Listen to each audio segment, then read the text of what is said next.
Meus irmãos, vamos orar nesse instante pedindo que o nosso Deus continue conosco e agora também quando vamos abrir a sua palavra para tentar entendê-la e aplicar as nossas vidas. Ó Deus, te damos graças por esse tempo juntos, obrigado porque hoje é domingo, dia da ressurreição do Senhor. Te damos graças que podemos começar essa semana aqui, juntos aos teus pés, junto com os irmãos, buscando a tua presença, ouvindo a tua voz, cantando os teus louvores, tendo comunhão uns com os outros. Obrigado pela liberdade que temos no Brasil. Oramos nesse instante pelos cristãos da Nigéria que estão sendo massacrados, obrigados a fugir do país pela perseguição dos muçulmanos. Tenha misericórdia dos nossos irmãos e dê que eles encontrem força no meio do martírio, da perseguição, da morte, da perda de todos os seus bens. Ó Senhor, que eles possam ficar firmes sem negar a fé. E que o Senhor os guarde e lhes dê espírito de fortaleza, consolo, no meio dessas tribulações. Tem misericórdia daquele país mais populoso da África, 160 milhões de habitantes, grande parte cristãos. Ó Deus, tenha misericórdia. Em nome de Jesus. Amém. Meus irmãos, eu vou rever com vocês aqui o que brevemente dissemos ontem a respeito do que vamos fazer essa semana. Vamos fazer uma série de exposições na carta aos Romanos, começando do capítulo 1 até o capítulo 8. Se chegarmos ao capítulo 8, já teremos avançado bastante. Quando é que Paulo escreveu essa carta? Ele estava na cidade de Éfeso, ao final da sua terceira viagem missionária, não tinha mais campo naquela região, porque ele havia pregado o evangelho por todo aquele território, olhava para trás e não se lembrava ou não conseguia pensar em uma região que não tivesse sido alcançada pelo evangelho, ali ao redor da bacia do Mediterrâneo, onde ele labutou durante 15 a 18 anos, segundo algumas estimativas. E agora ele coloca os olhos na Espanha, ao norte, acima de Roma, onde o evangelho ainda não havia chegado. E ele quer pregar o evangelho ali.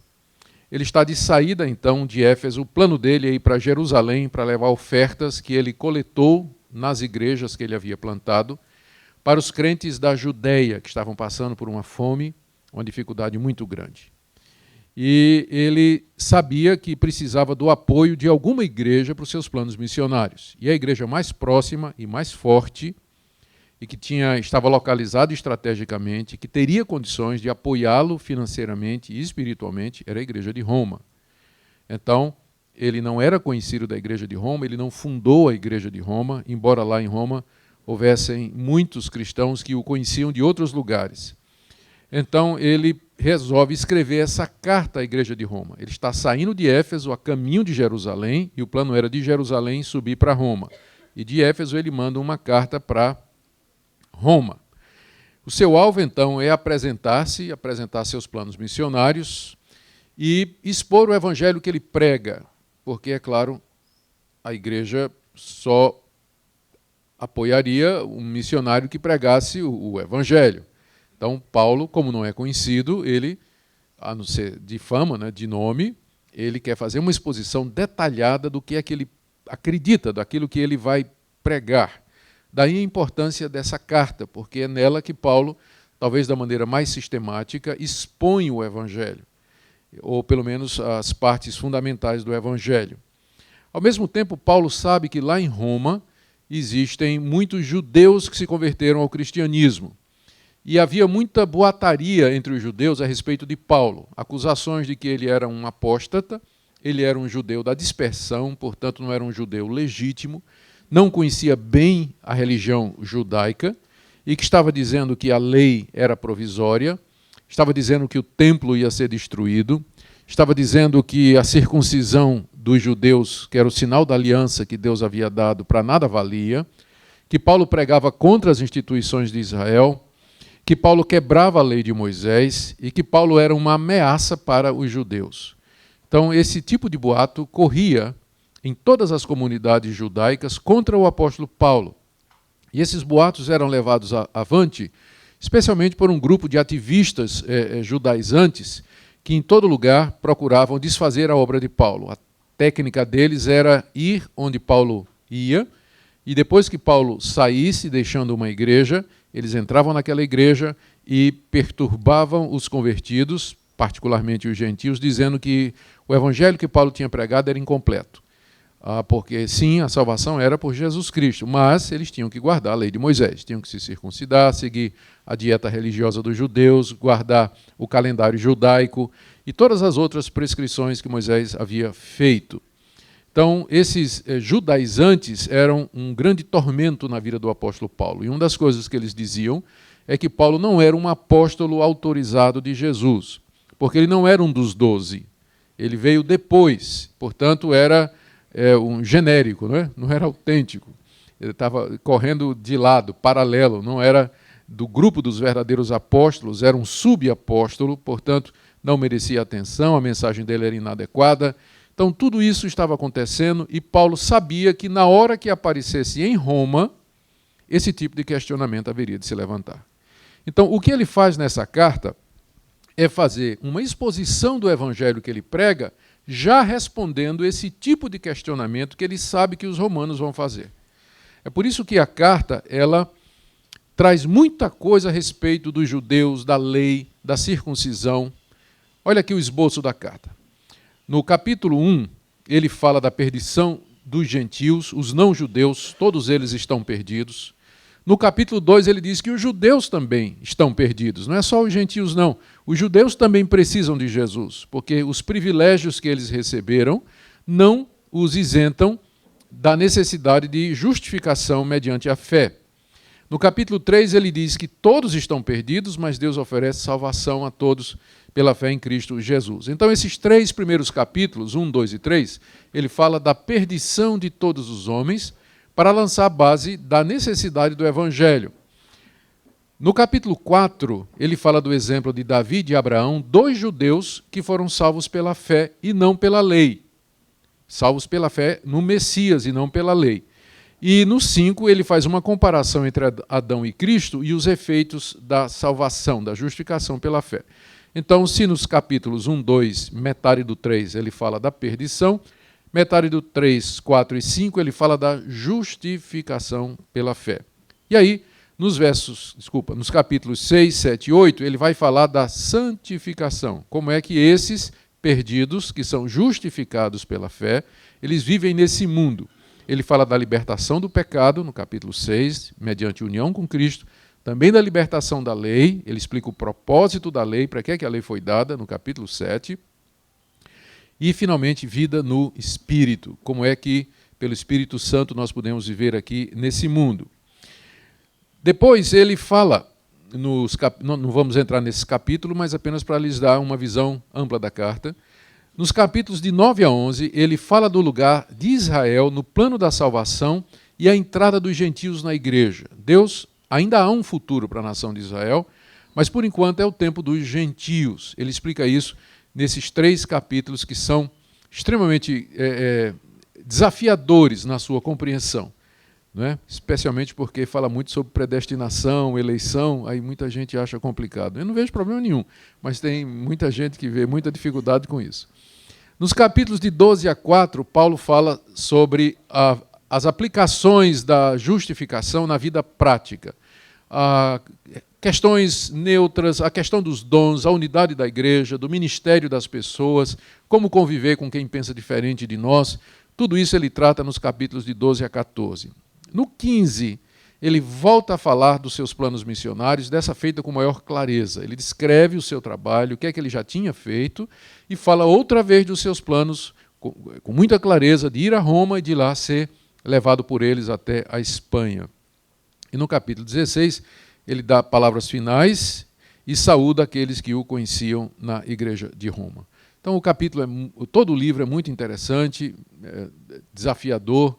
Não é à toa que é o livro que tem mais produzido comentários através da história da igreja. Foi lendo esse livro que Wesley se converteu, Agostinho se converteu. Foi lendo esse livro que Lutero se converteu.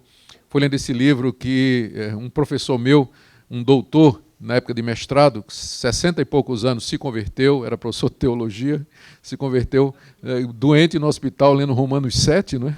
Daí você, então, quem sabe você também se converte, né? Lendo durante essa semana esse livro, né? A nossa expectativa, mesmo que a gente vai ficar só com os capítulos de 1 a 8, nosso objetivo com essas mensagens é convencer-nos a todos nós da total perdição da raça humana e da nossa impossibilidade de salvação por nós mesmos. Não temos qualquer possibilidade de nos recomendar diante de Deus com o que temos. A nossa salvação tem que vir de fora. Não está dentro de nós, mas ela tem que vir de fora. O outro objetivo é expor a graça de Deus na salvação mediante a fé em Cristo somente. A amplitude e a suficiência dessa salvação. Terceiro, encorajar os que creem a viver uma vida de vitória sobre o pecado e sobre a lei mediante a união com Cristo. Expor os princípios que Paulo expõe aqui acerca da vida vitoriosa. E explicar o ministério do Espírito Santo na vida dos justificados em Cristo, não completamente, porque Romanos 8 não esgota o assunto, mas pelo menos em boa parte o que é que o Espírito Santo faz em nós, a sua atuação na nossa vida. Esse é o alvo que nós temos diante de nós. Queira Deus que nós sejamos capacitados para desenvolvê-lo. Então, vamos já entrar no capítulo 1, e eu queria que você tivesse sua Bíblia aberta aí, para acompanhar.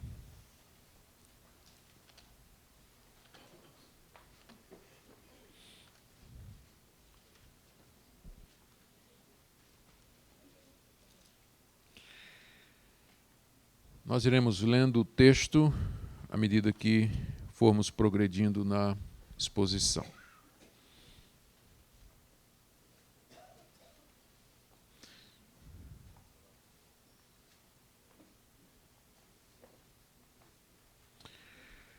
Romanos 1, então, perdição dos gentios. Isso ele vai falar a partir do verso 18, de 1 a 17, nós temos o início da carta, vamos passar rapidamente por ela. O que é que nós já vimos sobre Romanos? Já disse isso aqui, apenas repetindo, né? Que Paulo escreveu no final da sua terceira carta, de saída para Jerusalém, querendo ganhar o apoio dos crentes, sabendo que era desconhecido, ele expõe o evangelho que prega.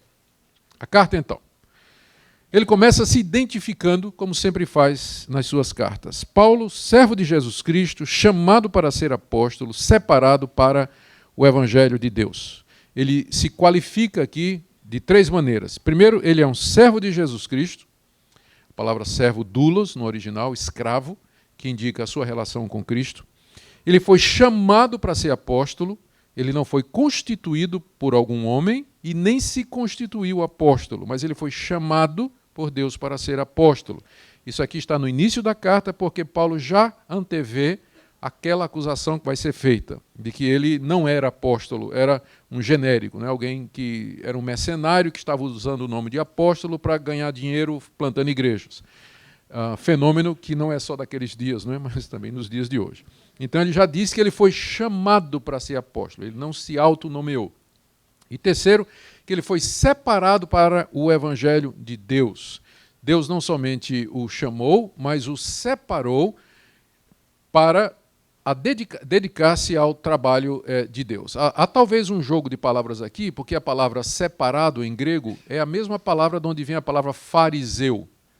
O fariseu era o separado, aquele que não se separava dos gentios, não é?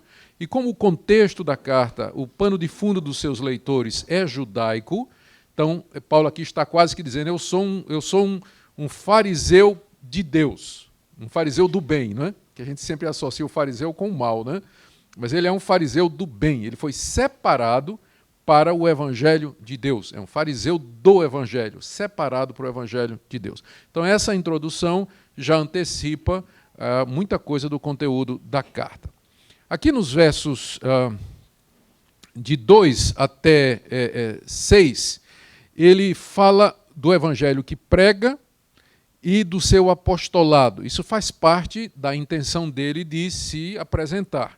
Então, no verso 2, ele diz, no final do verso 1, separado por evangelho de Deus, aí ele explica, o qual foi por Deus outrora prometido por intermédio dos seus profetas nas Sagradas Escrituras. Ou seja, isso que eu vou pregar a vocês não é uma coisa que eu inventei, mas que está na Bíblia de vocês, né, nas Sagradas Escrituras. Então, o que eu estou trazendo é simplesmente o cumprimento daquilo que a Bíblia de vocês já dizia. Talvez vocês não perceberam. Mas esse evangelho é aquele que está contido nas páginas do Antigo Testamento, que foi por Deus outrora prometido através dos profetas. Os profetas foram usados por Deus para escrever as Escrituras, e eles anunciaram o Messias, eles falaram da chegada do Messias. É esse evangelho que Paulo vai falar, é isso que ele quer pregar. O conteúdo do evangelho está no verso 3 e verso 4. Ele fala de Jesus. Com respeito, esse evangelho é com respeito a seu filho, o Filho de Deus, o qual, segundo a carne, veio da descendência de Davi e foi designado Filho de Deus com poder, segundo o Espírito de santidade, pela ressurreição dos mortos, a saber, Jesus Cristo, nosso Senhor. Aqui ele introduz a pessoa central do evangelho que ele vai anunciar, que é a pessoa de Jesus, a que ele chama de Senhor Kyrios, que era o título usado para um imperador romano e que os cristãos aplicaram a Jesus, o que trouxe muita complicação para eles, não é?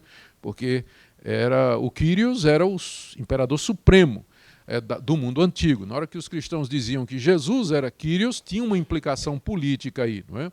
Então o pessoal pensava que eles estavam anunciando um concorrente de César, quando na verdade o reino de Cristo não era desse mundo. Ele era Kyrios não só desse mundo, mas de outro, e de toda a realidade. Então esse título sempre causava problema para os cristãos do primeiro século. Aqui ele fala, primeiro no verso 3, que Jesus ele veio segundo a carne da descendência de Davi. Duas coisas estão implícitas aqui. Primeiro, que Jesus é homem, ele é uma pessoa, ele fala aqui que Jesus veio segundo a carne. Então ele era uma figura humana, era um ser humano como vocês e como eu, feito de carne, de osso, de sangue, era um homem normal, por assim dizer. E ele era da linhagem de Davi. Por que Paulo menciona isso? Mais uma vez, lembrando do pano de fundo judaico. Para os judeus, o Messias, quando viesse, teria que ser da linhagem de Davi para ter o direito de se sentar no trono de Israel e governar o mundo. Então, é importante dizer que esse Messias que Paulo prega, ele cumpre essa qualificação. Ele é da descendência de Davi. Então, o Cristo que ele anuncia é um legítimo descendente de Davi que tem o direito de se assentar no trono de Israel. Mas é mais do que isso. Ele não somente é filho de Davi, verso 4, mas ele é também filho de Deus. Se no verso 3 ele fala da humanidade de Jesus, no 4 ele fala da sua divindade. Ele é o Filho de Deus. E isso foi demonstrado pela sua ressurreição, não é? Ele foi designado, ou seja, ele foi apresentado publicamente, comprovado publicamente ser o Filho de Deus, segundo o Espírito de santidade que estava nele, pela ressurreição dos mortos. A ressurreição de Cristo, portanto, é a comprovação de que ele era mais do que um ser humano, ele era o próprio Filho de Deus que foi ressurreto pelo Espírito de santidade que nele estava. E agora, no verso 5, ele fala do seu apostolado, por intermédio de quem, desse Jesus Cristo, que é o Senhor, por intermédio de quem viemos a receber graça e apostolado, por amor do seu nome, para obediência por fé, entre todos os gentios, de cujo número sois também vós chamados para serdes de Jesus. Aqui Paulo diz, então, ele fala da natureza do seu chamado, que ele já havia mencionado no verso 1. Esse Cristo que é da descendência de Davi e é filho de Deus, que é o Senhor de todos, o Messias de Israel, o chamou e lhe concedeu graça e apostolado por amor do seu nome, ou seja, o alvo de Paulo ser apóstolo é proclamar o nome de Cristo, não é ganhar dinheiro e nem amor do seu próprio nome, construir um ministério particular. Mas o alvo é engrandecer o nome de Cristo.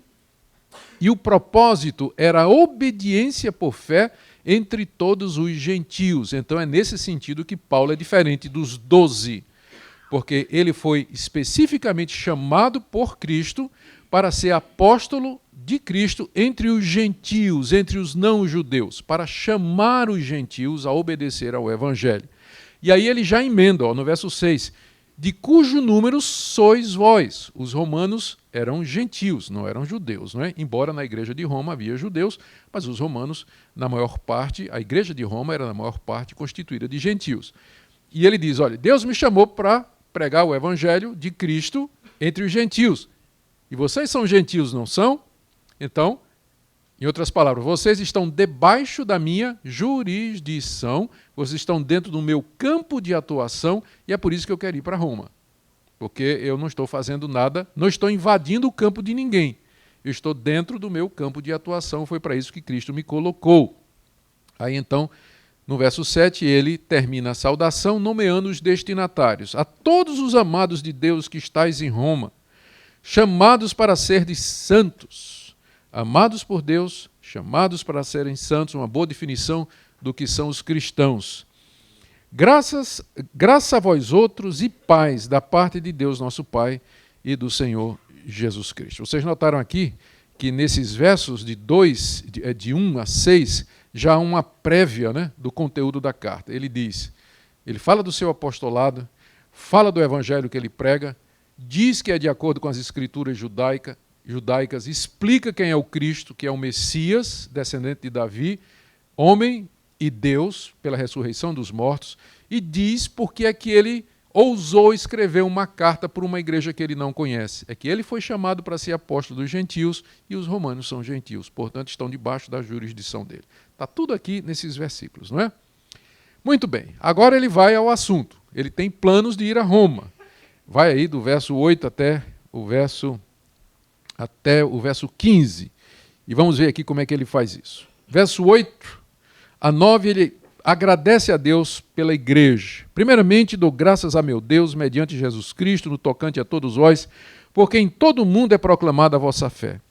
Porque Deus, a quem sirvo em meu espírito, no evangelho de seu Filho, é minha testemunha de como incessantemente faço menção de nós. Nesses 2 versículos, Paulo assegura a igreja de Roma, primeiro que conhece a fama da igreja, de ser uma igreja forte, uma igreja que já havia criado ou ganhado uma boa reputação entre os demais evangélicos. Paulo estava consciente disso, e os demais cristãos.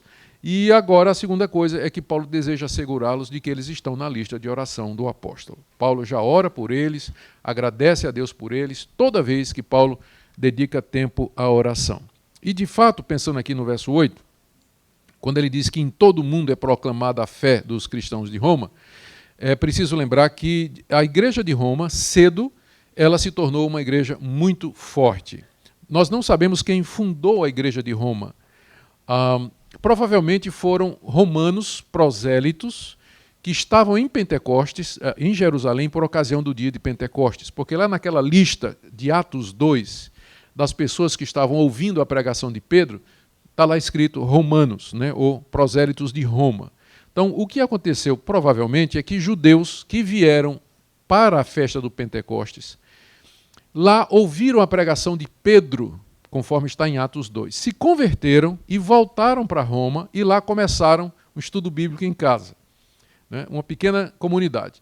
E aí Deus abençoou o trabalho deles e foi crescendo, primeiro no meio dos judeus e depois passou para os gentios também. Quem não era judeu também começou a ouvir o evangelho e aquela igreja em Roma começou a crescer. Ela cresceu tanto que em meados da década de 60, o imperador Cláudio passou um decreto expulsando de Roma todos os judeus. E diz um historiador antigo que a razão foi por causa da instigação de um tal de Cresto.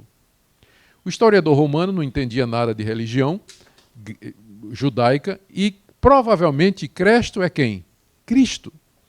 Ou significa que o cristianismo cresceu tanto em Roma, no meio dos judeus, que os judeus começaram a perseguir os cristãos como faziam em toda parte, criando um tumulto.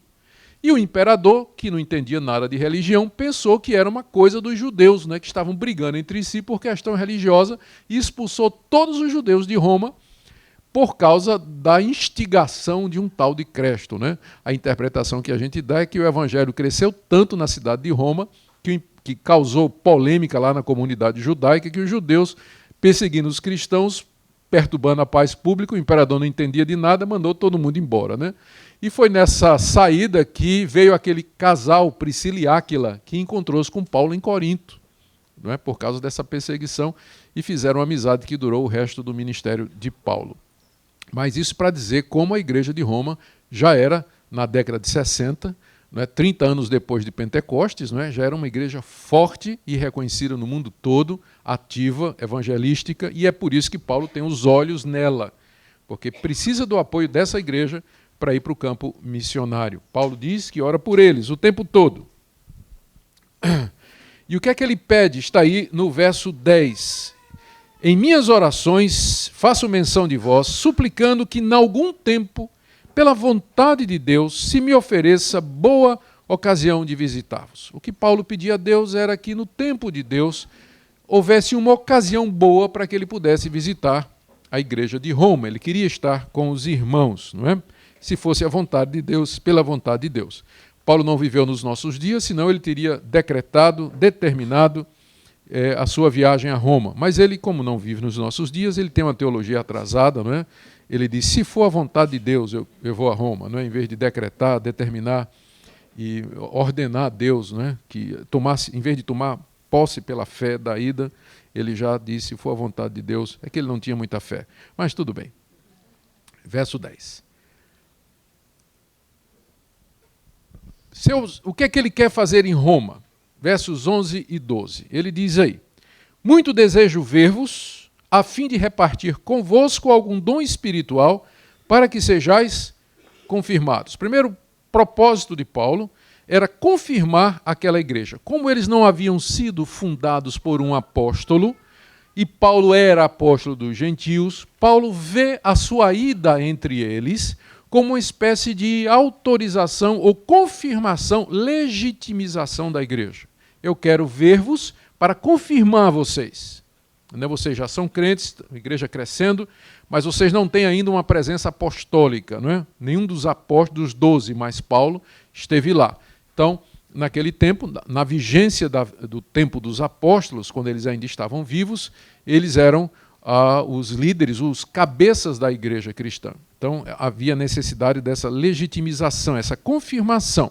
Mas não só isso, ainda verso 2, ele diz, isto é, para que em vossa companhia reciprocamente nos confortemos por intermédio da fé mútua, vossa e minha. Paulo ansiava também comunhão, uma troca. Ele não queria ir dar somente, ele queria também receber. Ter um tempo com os irmãos, compartilhar e ser edificado com eles.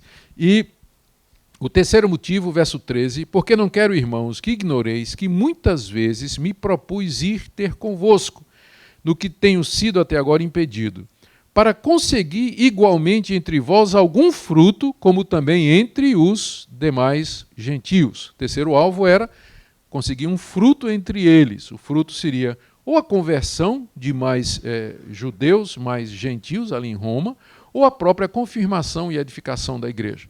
Paulo, então, tinha esses três objetivos: confirmar a igreja, ter um conforto mútuo, edificação mútua, e colher algum fruto entre os gentios, porque era esse o seu ministério. Ele revela no verso 13 que ele já tinha feito vários planos de ir a Roma, mas nunca deu certo. Não é? Nunca deu certo. E eu fico pensando, se Paulo, que era Paulo, fazia planos que não davam certo, não é? Quanto mais a gente, não é? Às vezes a gente faz planos e planos, ora, Deus são especialmente missionários, né? Quero ir para tal lugar, quero fazer tal coisa, tenho esses objetivos, sinto que o Senhor está me chamando para tal lugar.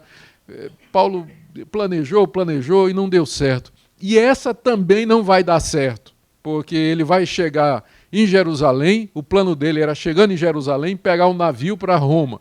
O que é que vai acontecer? Ele vai chegar em Jerusalém, vai ser preso, vai para Cesareia, ficar 2 anos, e depois é que ele vai para Roma como prisioneiro. Então não foi nada como ele pensou. Ele está aqui animado, fazendo planos, mas vai ser mais um plano que não vai dar certo na vida de Paulo. Então, eu acho que isso é bom para nós sabermos, né? Especialmente para os missionários, para os pastores, para todas as pessoas. É aquilo que a Bíblia diz, que o coração do homem pode fazer planos, mas a resposta correta vem do Senhor.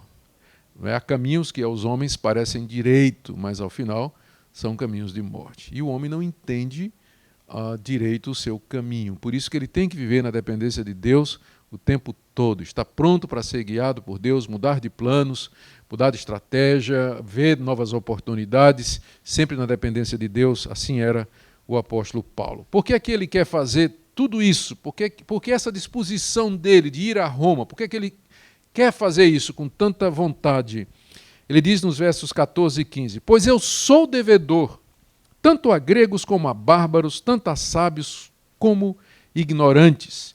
Por isso, quanto está em mim, estou pronto a anunciar o Evangelho, também a vós outros em Roma, pois não me envergonho do Evangelho, porque é o poder de Deus para a salvação de todo aquele que crê, primeiro do judeu e também do grego, visto que a justiça de Deus se revela no Evangelho de fé em fé, como está escrito, o justo viverá por fé. Como vocês estão vendo aí na tela, ele tem 3 motivos pelos quais deseja ir a Roma. 3 motivações. A primeira é porque ele se sente devedor a todos, como diz o verso 14. Pois sou devedor, tanto a gregos como a bárbaros, tanto a sábios como a ignorantes. O que fazia Paulo se sentir devedor a todos os homens? Primeiro, o fato de que ele foi alcançado com o evangelho da graça. Ele conheceu a salvação, a justificação pela fé. Ele foi perdoado dos seus pecados. E ele não conseguia olhar para os seus semelhantes sem se sentir devedor ou sem se sentir na obrigação de compartilhar com eles a mensagem da salvação. Então, nesse sentido, ele achava que ele tinha uma dívida para com todos os homens, particularmente os gentios, gregos, bárbaros, sábios e ignorantes. Todos eles, sem exceção, Paulo sente que tem uma dívida. Segunda razão é porque ele foi constituído apóstolo. Deus o chamou para pregar o evangelho aos gentios. Então ele sente a dívida moral da vocação. Deus o chamou para isso, ele se sente devedor. Ele era incomodado, por assim dizer, com uma santa angústia constante de cumprir o seu ministério. Por isso ele vê o seu chamado como uma dívida. Deus lhe deu privilégios, a quem muito se dá, muito se pede.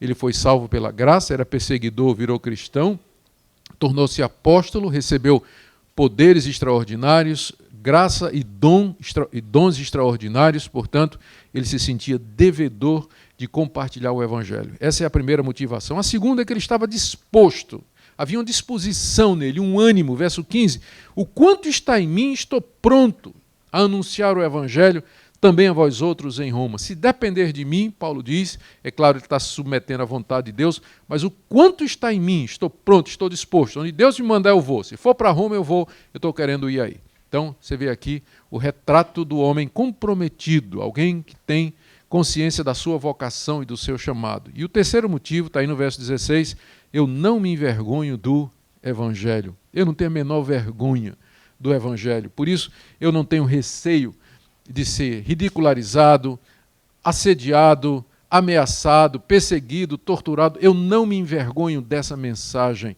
Pode ser que haja quem tenha vergonha de falar dessa mensagem aos outros, mas eu não me envergonho. E a razão pela qual não me envergonho, ele diz, é porque esse evangelho é o poder de Deus para a salvação de judeus e de gentios. Não há outro caminho. Ele é o poder de Deus.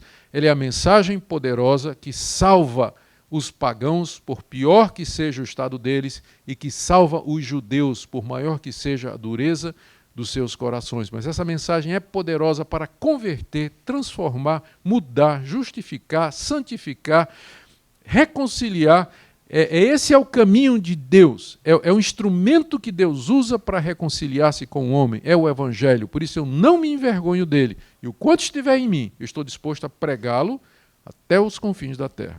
Essa é a motivação do apóstolo Paulo a respeito do Evangelho. Verso 17, não é?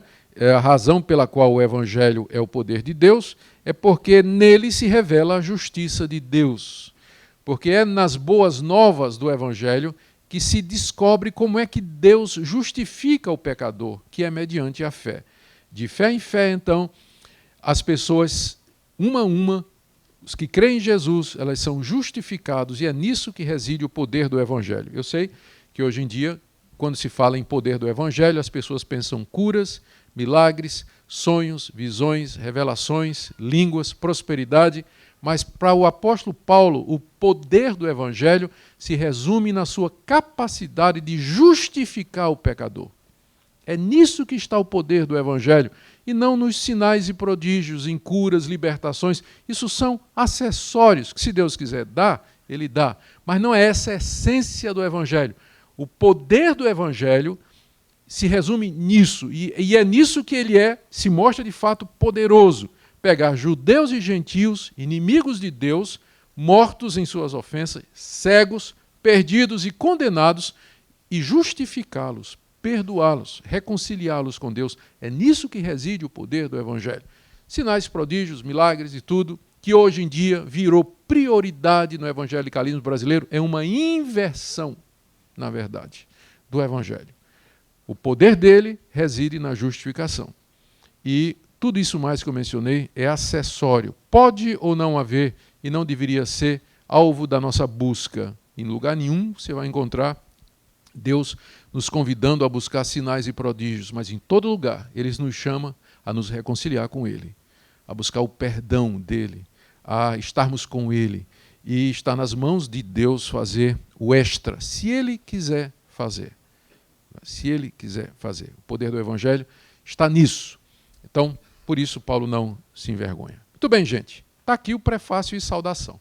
Vocês veem como a carta toda é construída dentro dessa visão, né? Que já no prefácio e saudação, Paulo já antecipa praticamente tudo que ele vai dizer. Se você entender esses 16, 17 versículos, então você praticamente já tem um resumo da carta. Não estou dizendo que pode parar de ler, né? Mas você já tem uma boa perspectiva do que é que vem pela frente. E agora ele retoma, no capítulo 1, um ponto aqui que ele já disse, ou seja, que os gentios precisam do Evangelho de Cristo. Os gentios precisam desse poder do Evangelho. Eles precisam ser salvos porque estão na condição de perdidos. Eu vou dividir aqui de 18 a 32 em 3 partes. Primeiro, Paulo diz que Deus se revelou aos gentios, de 18 a 20. Depois ele diz que os gentios rejeitaram a revelação de Deus, 21 a 23. E então Deus retribuiu o pecado deles, entregando-os aos seus próprios corações. Por isso eles estão totalmente perdidos e precisam do poder de Deus para a sua salvação. Primeiro, então, revelação, rejeição, retribuição. Então, primeiro, revelação. Deus se revelou aos gentios, verso 18. A nossa tradução colocou aí um subtítulo entre o verso 17 e 18, né? A idolatria e depravação dos homens, está na minha Almeida, eu não sei que subtítulo foi colocado na sua, se você tem outra versão, mas quando a sociedade bíblica, ou as sociedades bíblicas, colocaram um subtítulo entre o 17 e o 18, eles fizeram com que o leitor desavisado perdesse a comparação que Paulo está fazendo. Porque no verso 17 ele diz que no Evangelho se revela a justiça de Deus. E no verso 18 ele diz que a ira de Deus se revela do céu. Então há, na verdade, um contraste aqui que se perde quando se separou o verso 17 do 18 pelo subtítulo. Enquanto que no Evangelho você tem a revelação da justiça de Deus, fora do Evangelho, olhando o mundo, só se vê a revelação da ira de Deus. Ou seja, só há salvação exclusivamente no Evangelho, não na teologia natural, não na observação do mundo, da natureza, do pensamento humano isolado e autônomo, mas somente no Evangelho é que você encontra a revelação da salvação. Então há um contraste aí, tá? Que a gente às vezes perde por causa do subtítulo aí, que não faz parte do original, não é? Grego, foi colocado pelos nossos tradutores. Mas muito bem, se no Evangelho se revela a justiça de Deus, na criação se revela a sua ira. Versos 18 a 20. Paulo diz: a ira de Deus se revela do céu contra toda impiedade e perversão dos homens que detêm a verdade pela injustiça. Porquanto o que de Deus se pode conhecer é manifesto entre eles, porque Deus lhes manifestou. Porque os atributos invisíveis de Deus, assim o seu eterno poder, como também a sua própria divindade, claramente se reconhecem desde o princípio do mundo, sendo percebidos por meio das coisas que foram criadas. Tais homens são, por isso, indesculpáveis. Nesses 3 versículos nós temos os seguintes pontos. Primeiro, que Deus se revelou através da natureza. Os céus proclamam a glória de Deus e o firmamento anuncia a obra das suas mãos. Isso é a teologia básica do Antigo Testamento. Há uma revelação de Deus na sua criação. A Bíblia pressupõe, não discute nem procura provar, mas ela simplesmente assume que Deus criou o mundo. O mundo que nós vemos lá fora é o resultado da ação criadora, poderosa, inteligente, sábia de Deus. Deus, por sua vontade, num tempo determinado, atrás, que nós não conseguimos identificar com precisão, ele do nada fez tudo o que existe. Portanto, o mundo como nós o vemos, o nosso planetinha, o cosmos, o sistema solar, as estrelas, tudo que existe, toda a realidade, visível e invisível, ela foi criada por esse Deus, soberano, santo, verdadeiro, justo, bom, misericordioso, onisciente, onipotente, onipresente, imortal, eterno, espírito puro. Ele do nada criou tudo que existe. Portanto, olhando a criação, se deveria concluir que essas coisas não vieram do nada e nem surgiram do acaso, que há uma mente inteligente, há um poder por detrás da criação destas coisas. E que, portanto, a mera contemplação da natureza já deveria levar todas as pessoas, mesmo que nunca ouviram falar de Deus, do Evangelho, da lei de Moisés, do nome de Jesus, mas a mera contemplação da natureza já deveria levar as pessoas a entender de que isso tudo não é fruto do acaso.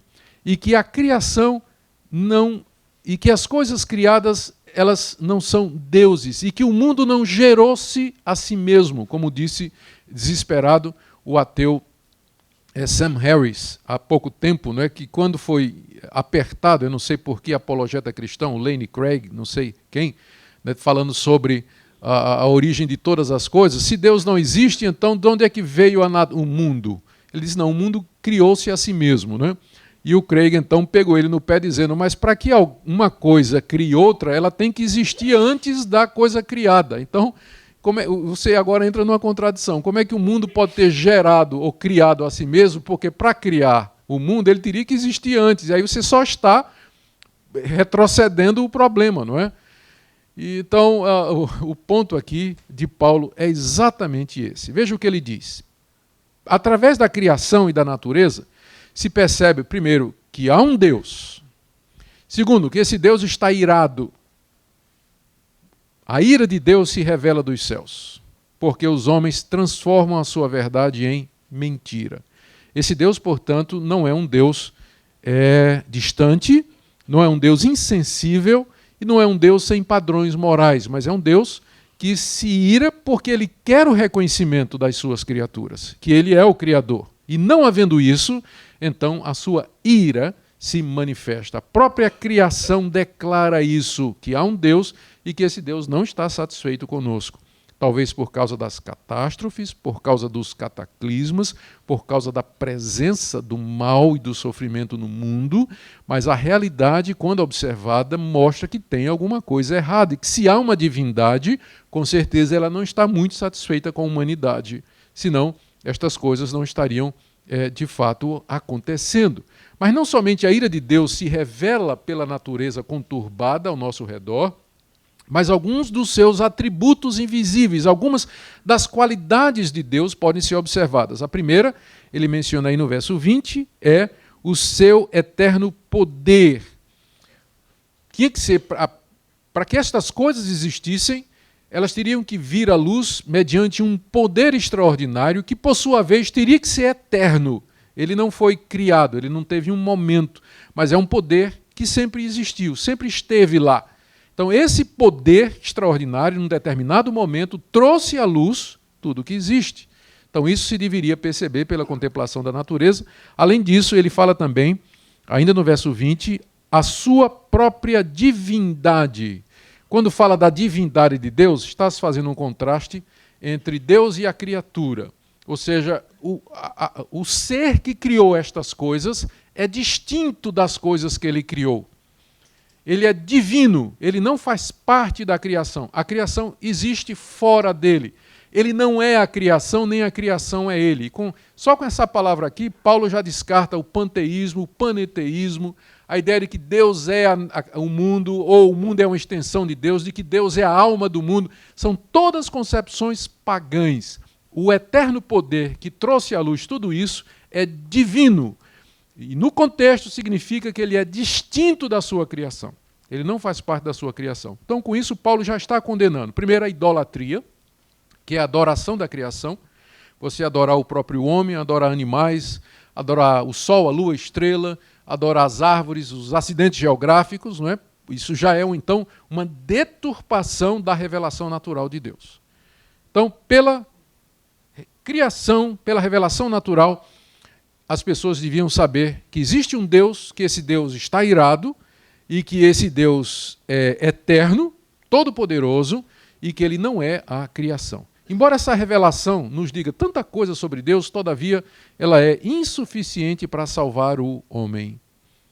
Ela serve para tornar os homens indesculpáveis, final do verso 20. Tais homens são, por isso, indesculpáveis. Mesmo que eles nunca tenham ouvido o nome de Jesus, nunca que eles ouviram falar de Moisés e nem o nome de Deus, todavia a revelação natural seria suficiente para torná-los já indesculpáveis diante de Deus, porque todos eles se tornaram o quê? Ou ateus ou idólatras.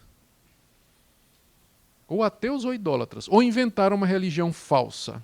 Então, já vamos aprendendo aqui que essa ideia do indígena inocente é um mito.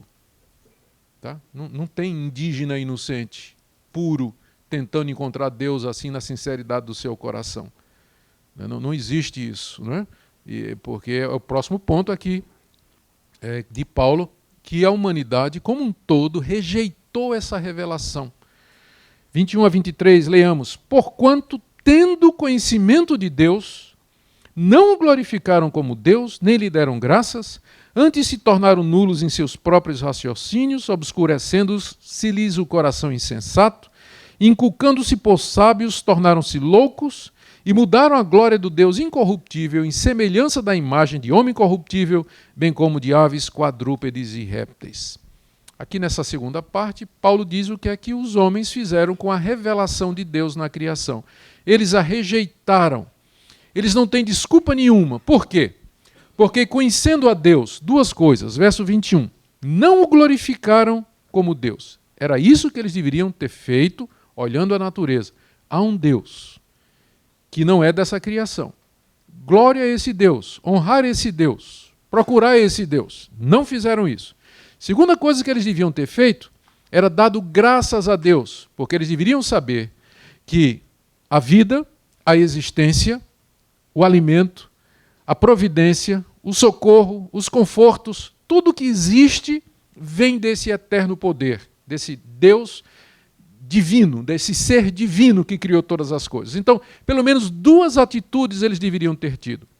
De adorar a esse ser supremo, único, que não é a criação, e dar graças a ele pela sua própria existência. Eles não precisam de evangelho para isso.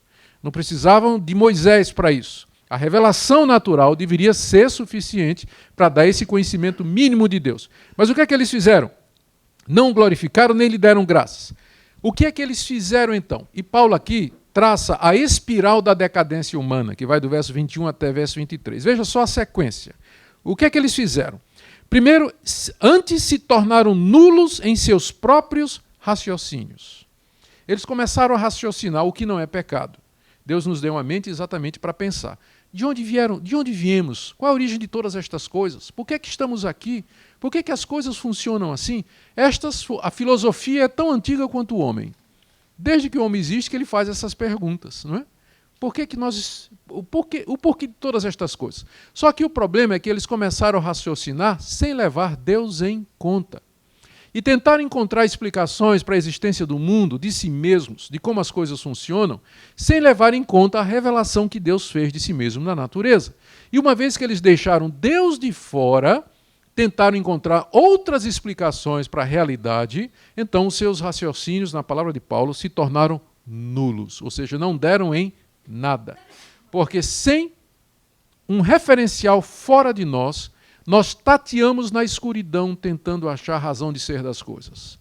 E é por isso que Desde a antiguidade, os filósofos vêm se debatendo sobre estes assuntos para os quais eles não têm resposta até o dia de hoje. Cada geração testemunha o surgimento de uma nova filosofia que derruba a filosofia anterior e traz ideias novas que, por sua vez, serão derrubadas na próxima geração e assim por diante. Os homens continuam sem saber de onde viemos, o que é que estamos fazendo aqui e para onde vamos. Teoria da evolução já foi alterada 2 vezes, vai ser alterada uma 3ª vez agora, porque os dados não conseguem ser explicados, a descoberta do DNA, a riqueza de informação. Já descobriram, enquanto que nós, o máximo, a nossa comunicação mais sofisticada é na base do sistema binário, o código do DNA se comunica com um sistema milhares de vezes mais avançado do que o binário. De onde é que vem isso, né? Será que tempo e acaso trouxeram tudo isso?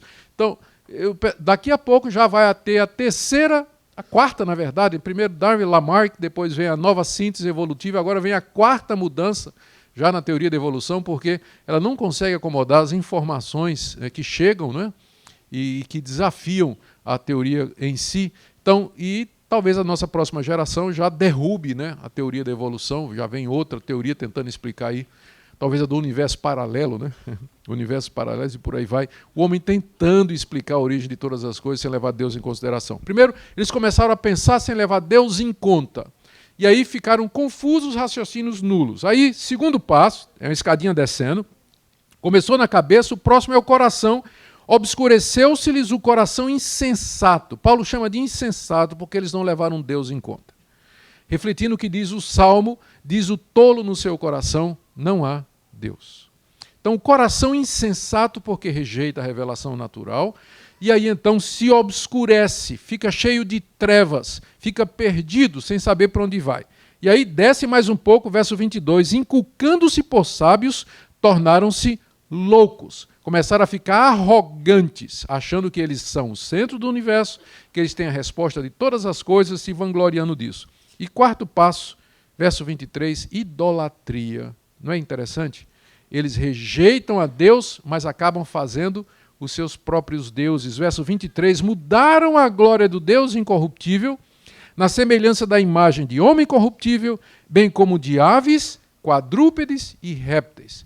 A mesma civilização que produziu os grandes filósofos de antigamente, a Grécia particularmente, é a mesma civilização que adorava quadrúpedes, aves, répteis e o próprio homem. Você vai encontrar o homem sempre ajoelhado diante do altar de algum ídolo, sempre. E uma vez que ele rejeita Deus, ele vai encontrar outro, porque o homem é inerentemente religioso. Quando ele rejeita Deus, ele vai procurar outro Deus. Quando não é uma coisa criada, quando não é um outro homem, quando não é a criação, será a si mesmo. Ou alguma coisa, dinheiro, enfim, mas o homem é religioso na sua raiz. Ele sempre vai estar ajoelhado diante do altar de algum Deus. Se não for o Deus da criação, o Deus que se revelou, será homens, aves, quadrúpedes e répteis. Perceberam? Começa com a cabeça, que a pessoa não leva Deus em conta, o coração se obscurece, ele perde o senso, perde a noção, se julga sábio, perde a capacidade de se avaliar, de se entender, e aí vai para a idolatria. E o 4º passo, que é o próximo, é a imoralidade. Né? É a depravação da sociedade que vem quando Deus, então, retribui o seu pecado. 24 a 32. Por isso, Deus entregou tais homens à imundícia pelas concupiscências de seu próprio coração, para desonrarem o seu corpo entre si. Pois eles mudaram a verdade de Deus em mentira, adorando e servindo a criatura em lugar do Criador, o qual é bendito eternamente. Amém. Por causa disso os entregou Deus a paixões infames, porque até as mulheres mudaram o modo natural de suas relações íntimas por outro contrário à natureza. Semelhantemente, os homens também, deixando o contato natural da mulher, se inflamaram mutuamente em sua sensualidade, cometendo torpeza, homens com homens, e recebendo em si mesmos a merecida punição do seu erro. E por haverem desprezado o conhecimento de Deus, o próprio Deus os entregou uma disposição mental reprovável para praticarem coisas inconvenientes, cheios de toda injustiça, malícia, avareza e maldade, possuídos de inveja, homicídio, contenda, dolo, malignidade, sendo difamadores, caluniadores, aborrecidos de Deus, insolentes, soberbos, presunçosos, inventores de males, desobedientes aos pais, insensatos, pérfidos, sem afeição natural e sem misericórdia. Ora, conhecendo eles a sentença de Deus de que são passíveis de morte os que tais coisas praticam, não somente as fazem, mas também aprovam os que assim procedem. Aqui no restante do capítulo, nessa longa passagem, Paulo fala de como Deus então retribuiu a rejeição dos homens à sua revelação, entregando-os aos seus próprios pecados. Veja como 3 vezes Paulo usa a expressão Deus os entregou. Primeiro, no verso 24, por isso, porque eles rejeitaram a revelação de Deus, porque eles se tornaram nulos nos raciocínios, porque o coração insensato se obscureceu, porque se tornaram arrogantes dizendo sábios e porque mudaram a glória de Deus em semelhança do homem corruptível. Por isso tudo, então, Deus os entregou, verso 24, à imundícia pelas concupiscências de seu próprio coração para desonrarem seu corpo entre si. Qual foi o castigo de Deus sobre a humanidade que o rejeitou? A humanidade que se tornou idólatra, que tendo visto a sua glória na natureza, não deu graças, não adoraram, antes criaram suas próprias religiões, criaram seus próprios deuses, se tornaram nulos, negaram a divindade de Deus. Qual foi o castigo de Deus? Deus simplesmente disse, tá bem, seja feita a sua vontade. Esse é o pior castigo que Deus pode dar ao pecador. É quando Deus diz, seja feita a tua vontade. Quando Deus entrega o pecador às corrupções do seu próprio coração. Quando Deus o entrega ao seu raciocínio nulo, à sua mente corrompida, ao seu coração entenebrecido, à sua louca arrogância e à sua própria religião. É quando Deus diz simplesmente, tá bem, vou deixar vocês como vocês querem. 3 vezes Paulo diz que foi isso que Deus fez com a humanidade, porque a humanidade o rejeitou. Então Deus os entregou. Está aí. Primeiro, Deus os entrega a imundícia para desonrarem seus corpos entre si. O castigo de Deus é proporcional ao pecado. O que é que eles fizeram? Eles mudaram a glória de Deus e desonraram a Deus. Em vez de adorar a Deus, adoraram a criatura. Deus então os entregou para que eles desonrassem os seus corpos entre si. O que eles fizeram com Deus, Deus fez com eles. Né? Então, Deus os entregou às suas paixões loucas para desonrarem os seus corpos entre si. E ele volta a justificar porque é que ele fez isso no verso 25. Pois eles mudaram a verdade de Deus em mentira, adorando e servindo a criatura em lugar do Criador, o qual é bendito eternamente. E ele até solta um amém aqui, não é? Amém. Deus é bendito eternamente. Mas o que é que eles fizeram? Adoraram a criatura em lugar do Criador. Por isso Deus então os entregou para desonrarem os seus corpos entre si, através das suas paixões carnais. Segunda vez que fala que Deus os entregou, verso 26. Deus os entregou a paixões infames para relações sexuais contra a natureza. Por causa disso, lendo o verso 26, os entregou Deus a paixões infames. Você percebe a escada, né? Começa na mente. Mente, coração, consciência, religião e agora moralidade. E a última coisa é a moralidade, né? Finalmente tudo isso é afetado pelas decisões anteriores. Deus os entrega a paixões infames. E Paulo cita aqui, primeiro, o lesbianismo. Até as mulheres mudaram o modo natural de suas relações íntimas por outro contrário à natureza. Paulo então vê o lesbianismo não como uma opção preferencial, né, de gênero, alguém que tomou escolha, mas Paulo vê como uma decisão moral já resultante de uma geração que foi abandonada por Deus e que perdeu o referencial de Deus. E é quase como que um juízo de Deus. Quando o lesbianismo começa a se tornar algo natural, normal e avança, longe de ser assim um progresso, uma libertação, ao contrário, é prova do juízo de Deus sobre aquela sociedade ou sobre aquela geração. É isso que Paulo está dizendo aqui. E depois ele fala do homossexualismo entre homens, né? Verso 27. Não é interessante que ele começou com as mulheres? Começou com as mulheres, porque as mulheres são o último bastião da sociedade. Uma vez que as mulheres perdem o recato, a vergonha, então não chegou no fundo do poço, não tem mais para onde ir. Não é? O homem vai primeiro, mas quando chega na mulher e ela mesma já é tudo isso, então já acabou. O último bastião A última fortaleza moral já caiu. Então não resta mais nada agora, né, para onde ir. Verso 27, semelhantemente os homens também, parece que as mulheres puxaram a corda aqui, não é? Os homens vieram atrás. Semelhantemente os homens também, deixando o contato natural da mulher, se inflamaram mutuamente em sua sensualidade, cometendo torpeza, homens com homens, e recebendo em si mesmos a merecida punição do seu erro. As pessoas podem dizer o que quiserem, mas não tem a menor dúvida aqui do que é que Paulo está dizendo. A gente pode não, tem muita gente que não concorda com Paulo. Mas o que Paulo está dizendo aqui é claro, se você ler no contexto, que o problema com o lesbianismo e o homossexualismo é que é uma mudança no modo natural das coisas, em consequência do castigo de Deus. O que é que os homens fizeram? Trocaram a glória de Deus em mentira, mudaram a verdade de Deus em mentira. Em vez de adorar o Criador, adoraram a criatura. Eles desonraram a Deus. Qual foi o castigo de Deus? Entregá-los para que desonrassem os seus corpos entre si. Deus os retribuiu de acordo com o pecado cometido. Então, as pessoas podem dizer o que quiserem a respeito do homossexualismo, que é uma doença, o que não é uma doença, que é uma inclinação, e que é uma coisa que cada um escolhe como faz. Mas se você fizer a pergunta, o que é que a Bíblia diz, como é que Paulo, o apóstolo Paulo, inspirado por Deus, vê isso, a resposta é essa daqui.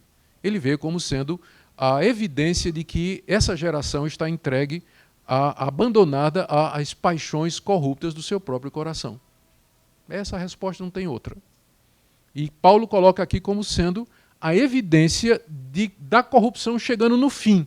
Né? Começou com a cabeça, coração, outras religiões e finalmente atingiu a própria desonra da natureza humana. O problema do lesbianismo e do homossexualismo, biblicamente falando, é que é uma perversão do modo natural. Muitas pessoas, às vezes, têm questões a respeito de determinadas práticas sexuais. Eu diria que tudo que for contrário à natureza se enquadra nisso aqui. Porque o ponto de lesbianismo e homossexualismo é que é contrário à natureza. Então, o que for contrário à natureza, então, está dentro da mesma categoria, né? Não precisa nem mais me fazer aquela pergunta famosa. E sobre sexo tal? E sobre sexo tal? A resposta está aqui. O que for antinatural, contrário à natureza, está enquadrado aqui. Né? Faz parte dessa desonra que os homens fazem entre si e mulheres por conta do abandono da revelação de Deus. Terceira vez que Paulo fala, eu disse que são 3, né? 3 vezes Deus os entregou. Verso 24, Deus entregou tais homens à imundícia. Verso 26, Deus entregou tais homens a paixões infames. E verso 28, por haverem desprezado o conhecimento de Deus, o próprio Deus os entregou a uma disposição mental reprovável para praticarem coisas inconvenientes. Percebam no verso 28 a mesma dinâmica, a mesma lógica de Paulo. Eles rejeitaram o conhecimento de Deus, então Deus os entregou a um conhecimento reprovável. Ou seja, a retribuição na mesma proporção da rejeição. Rejeitaram o conhecimento de Deus, então Deus deu a eles uma mente reprovável para praticarem coisas inconvenientes. E aí nos versos 29, 30 e 31 tem uma lista de quase 20 ou mais de 20 atitudes que são decorrentes dessa mente reprovável, que vocês reconhecerão e são bem familiares, não é? Injustiça, malícia, avareza, maldade, inveja, homicídio, contenda, dolo, malignidade, difamação, calúnia, aborrecer-se de Deus, insolência, soberba, presunção, inventar males, desobedecer aos pais. Interessante, não é? No meio dessa lista horrorosa, tem desobediência aos pais para quem pensa que isso é coisa pouca, né? Para quem pensa que desobediência aos pais é coisa pouca, está bem nessa lista aqui. Insensatos, pérfidos, sem afeição natural e sem misericórdia. Isso aqui é o retrato do paganismo na época de Paulo.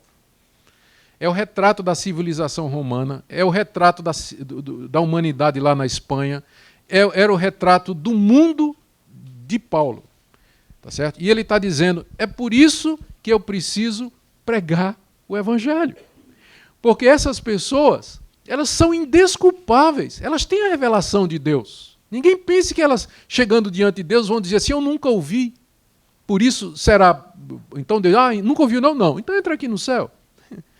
Não tem ninguém que vai poder argumentar diante de Deus, não há defesa nenhuma diante de Deus para aqueles que nunca ouviram.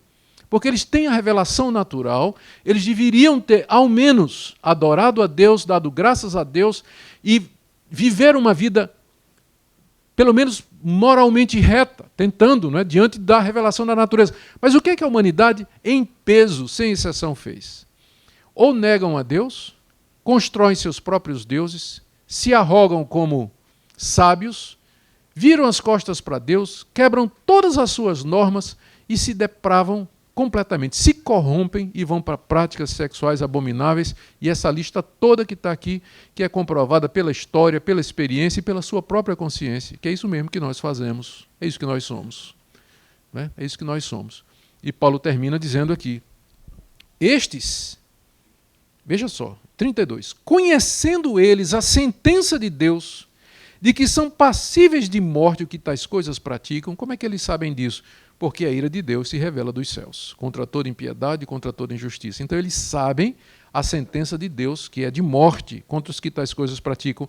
Eles desafiam a Deus, porque não somente fazem, mesmo sabendo que há um Deus que não está gostando, mas também aprovam os que assim procedem.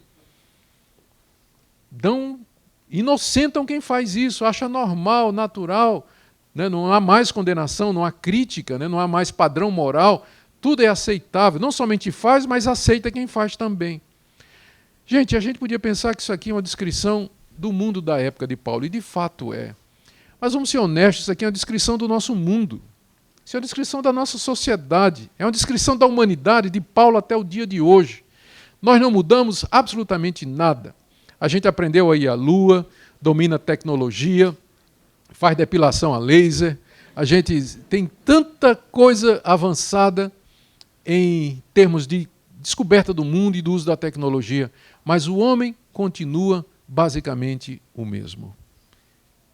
A diferença é que hoje ele faz tudo isso que era feito na época de Paulo pela internet. É a única diferença.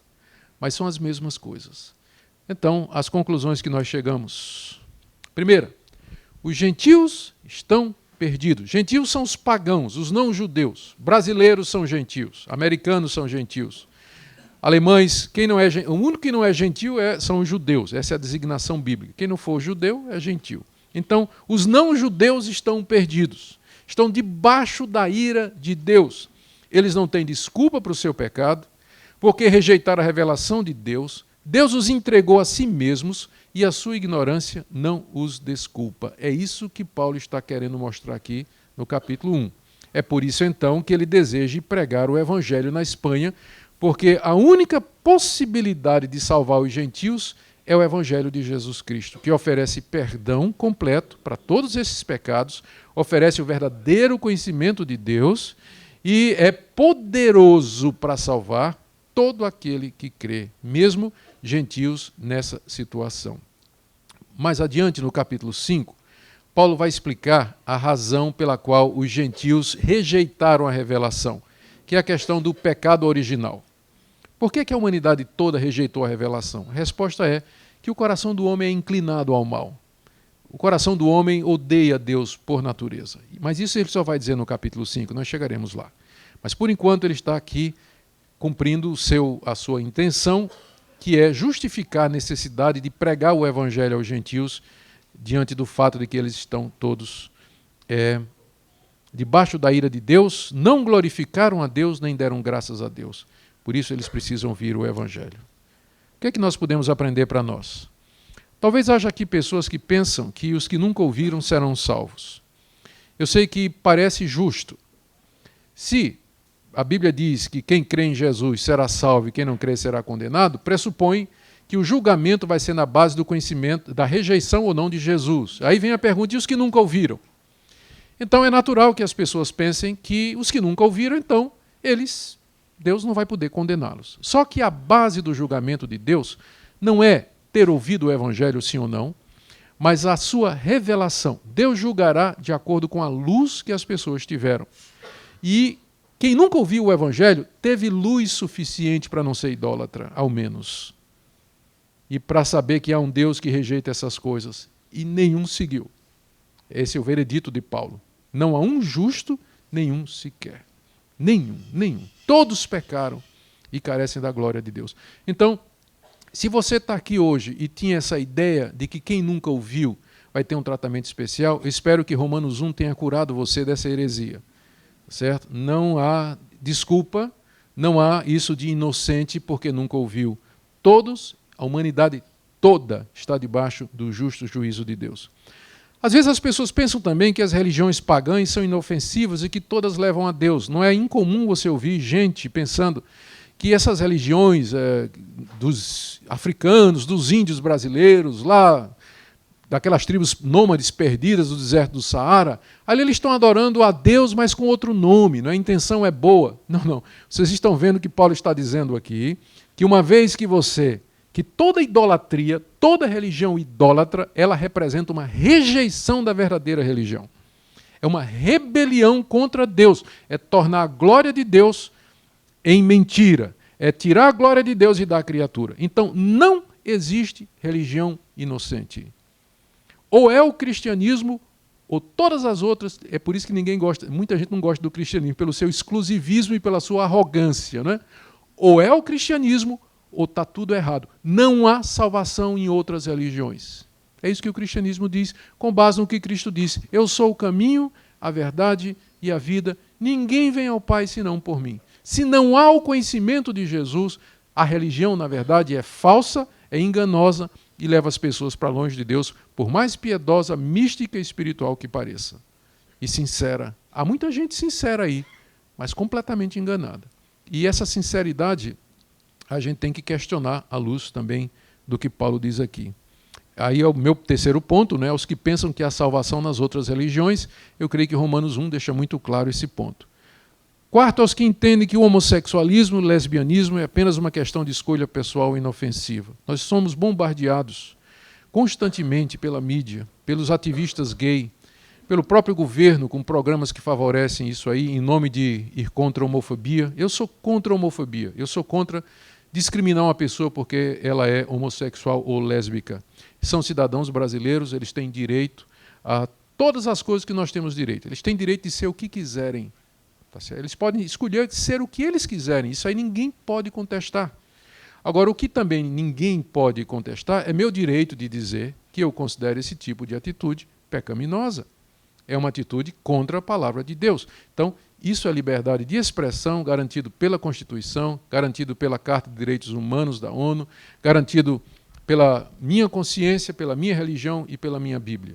Então, a batalha é muito grande para tornar essa questão do homossexualismo como se fosse uma coisa normal, aceitável, amordaçar os evangélicos para que a gente pare de falar e de gritar. Enquanto tiver Romanos 1, vai ser difícil a gente parar, né? Então eles vão ter que banir a Bíblia. Alguém já disse isso. Os ativistas vão ter que não somente passar uma lei que proíba de dizer que é errado, mas vão ter que censurar a própria Bíblia também, não é? Então nós estamos numa guerra cultural muito grande, Deus tenha misericórdia de nós. E finalmente uma palavra aos que não entendem missões. Às vezes as pessoas perguntam, por que missões? Para que gastar dinheiro em missões? Para que investir em gente que vai para povos distantes? Espero que Romanos 1 tenha dado a resposta. Não é? As missões são necessárias para isso, porque sem o Evangelho de Cristo eles estão perdidos. Eles não conhecem o verdadeiro Deus, estão no estado de rebelião em seus corações, inventaram outras religiões e caminham de fato para a condenação. Que Deus tenha misericórdia de nós, queridos, que esse texto nos faça mais convictos do Evangelho, mais animados e mais dispostos, e nos ajude a entender o momento que nós estamos vivendo. Vamos orar.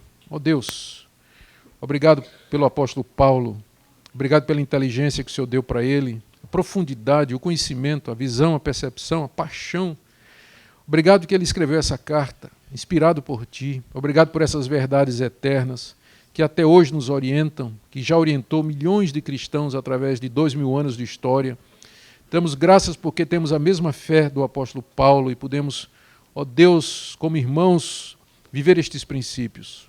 Oramos, ó Deus, pelos missionários, oramos por aqueles que lutam no fronte, oramos pela Tua igreja assediada pelos militantes gay, pelo governo e por aqueles que nos querem fazer calar a boca a respeito da Tua palavra. Dá-nos coragem, Senhor, e firmeza. Ajuda-nos também a discernir os tempos nesses dias maus. Obrigado por esse tempo juntos, em nome de Jesus. Amém.